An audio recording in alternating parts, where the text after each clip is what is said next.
Ngayon, pag-uusapan natin ngayon yung pagiging plantito ko halamanong na nag-start noong pandemic. Natuwa ako sa plantita lifestyle na naganap nitong mga nakaraang lockdown nga sa akin, no? Natuwa naman ako, wala naman akong remorse na bumili ako at gumastos noon kasi nga naka-cope up ako doon sa stress, depression, anxiety. Nakakatuwa makita na may maraming green. Hirap siyang mabuhay dito sa condo kasi walang araw. Hindi kaya ng ilaw lang. Sobrang dry ng atmosphere dito dahil nga sa aircon. So kailangan ng plant kasi.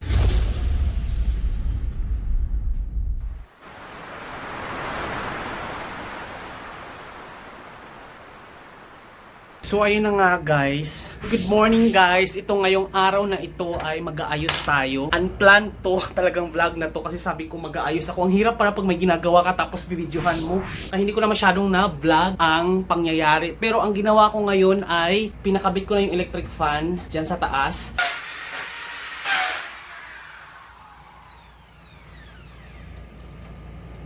Nabutas na.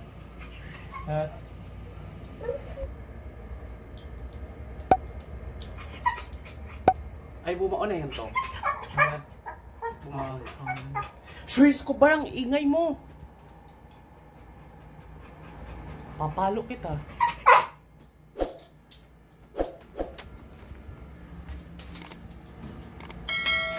Takot ka naman. Maingay. Buto ka na dyan eh. Sa inyo guys, ang ganap. So bali ito siya, ito na yung electric fan na nakatayo. Madali lang naman siya kasi gaganon lang natin siya. Yan, ganyan. So nakasabit lang naman yan.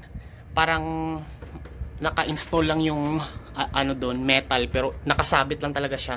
Tapos iraran ko yan dito sa gilid, punta doon sa saksakan.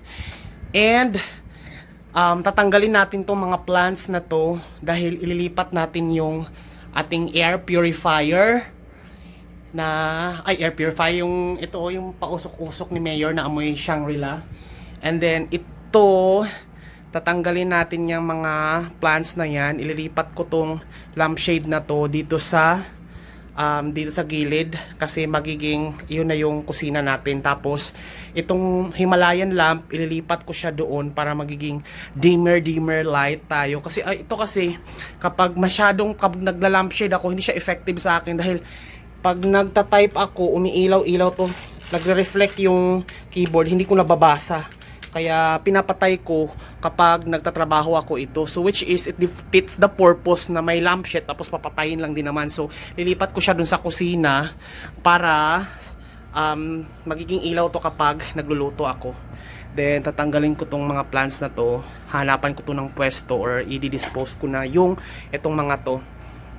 Kasi hindi na eh. Wala na. Tapos yung mga plants dito tatanggalin ko na din to kasi wala na, hindi na nila kinaya. Pero ito, iiwan ko to kasi ito lang talaga yung nabubuhay talaga. So, itong the rest na to, parang hindi na yata to kaya. Kaya pa ba to? Ito, kinaya pa nitong isa. Pero ito, hindi na yata kakayanin to. Pero ititingnan ko pa to. So, yun. Dadandahanin ko muna tong linisin dahil kailangan kong linisin dahil mag-wiring ulit ako. Mag-wire management.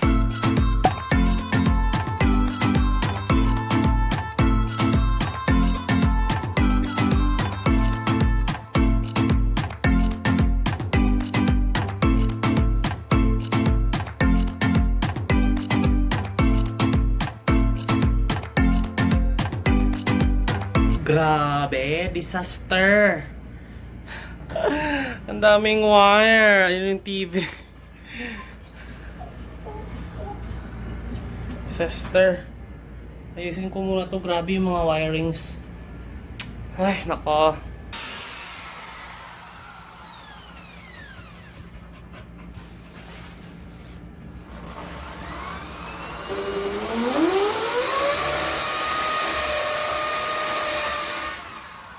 Wala bang matatamaan?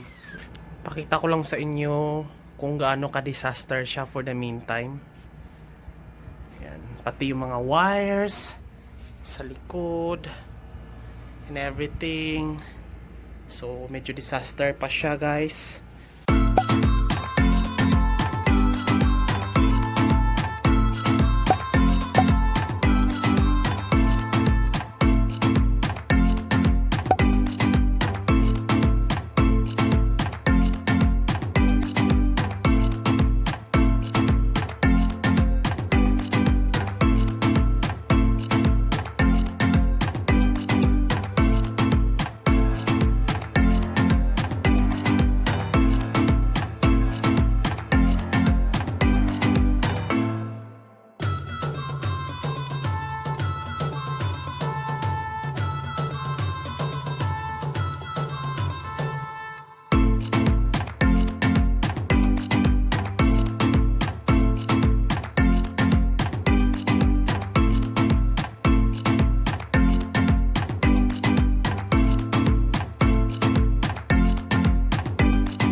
And then yung ating sound bar ay nilipat ko dito sa taas.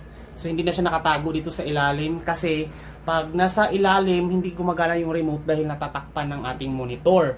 So kaya ko siya inangat doon. Pero tinakpan ko pa ng jacket pero tatanggalin ko to dahil alikabok pa kasi iso.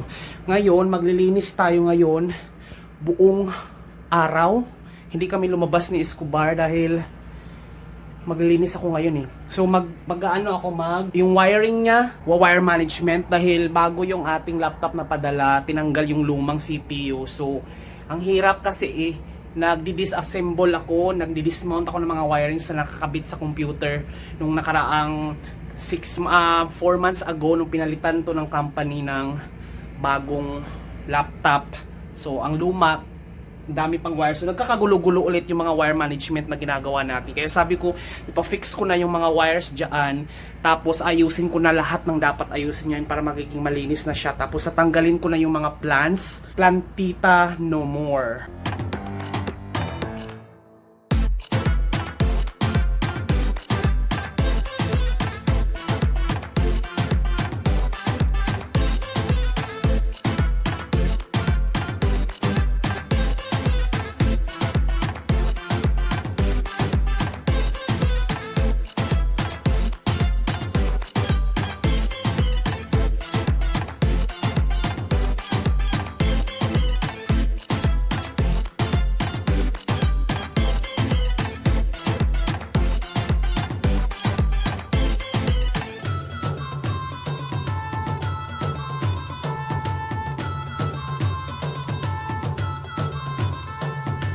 Six and a half hours later. Hello guys! Kamusta? Nakaligo na rin ako at natapos ko na din ang aking mga gawain. Pakita ko lang yung after ng aking buong araw na pag-wire at pagbabawas ng mga gamit. So, there you go. So, ito na po ang ating malinis na working space. Tapos, tinanggal ko na yung mga layer-layer ng plants. Tapos, tinapon ko na. Ito lang tinira ko kasi maganda yung itsura niya. Parang plastic. Pero totoo lang. Tapos, tsaka yung jade photo. Yun. Tinanggal ko na lahat. Tapos, ayan lahat ang aking mga pot na nabili dati. Marami-rami din yan, no? Tapos ito lang ititira ko sa yung sa sahig, dalawa lang. At isa sa CR. Iiwan ko dito. Turn on lampshade. Okay, turning the lampshade on. So nilipat ko na yung lampshade dito sa ibabaw ng ref para dito maliwanag kapag nagluluto ako kasi di ba pag nagluluto ako nagwa-vlog ako. So para hindi na kailangan ng flash, nilagay ko na dito yung lampshade. Maganda rin naman siya dyan kasi yung dito kasi masyadong maliwanag siya. Pag nagtatrabaho ako, nagsisilaw ako dito sa keyboard. Yun, ipakita ko lang sa inyo ang soundbar. Yung soundbar nilagay ko na dyan. So there guys, nilagay ko na siya dyan sa likod. Ayan, ayan. So Bluetooth yung connection niya. Kinonect ko na siya dito. Ilagay ko dito yung subwoofer niya para ramdam niya yung yanig. Kasi di ba yanig, ayun siya. Bush, bush. So yung bass niya ramdam sa sahig. Turn off all lights. Alright, turning 5 lights off. Turning on the LED light. Yan. So, kinabit na. Tapos, inangat ko na yung subwoofer mula dito. Inangat ko dito para patungan na ng laptop sa trabaho ko. Pero grounded kasi ito eh. So, ayun. And then, look at my electric fan. Yan. So, umiikot-ikot-ikot na siya. Diyan. Tapos yung mga natira, meron akong inangat doon ng mga iba pang mga halaman. Yan, tinira ko yan dyan yung mga photos ko. 4 lang yan. Yan, 4 lang. Tinira ko na kasi para pag dumami, mas okay ang photos tingnan. Kasi tingnan mo to. O, di ba bongga yung photos, ang lalaki. Yung mga dahon. What's up guys? This is Jonathan Erbuda and you're watching I Love Tanchong TV, a channel that highlights and celebrates the beauty of life. If you are new to this channel, consider subscribing. Click the subscribe button at yung bell notification na katabi naman ito para ma-notified kayo moving forward sa mga upcoming uploads ko. If you're using your social media, Twitter, Facebook, and Instagram, please follow me. It's at I Love Tanchong. And visit my blog, www.ilovetanchong.com.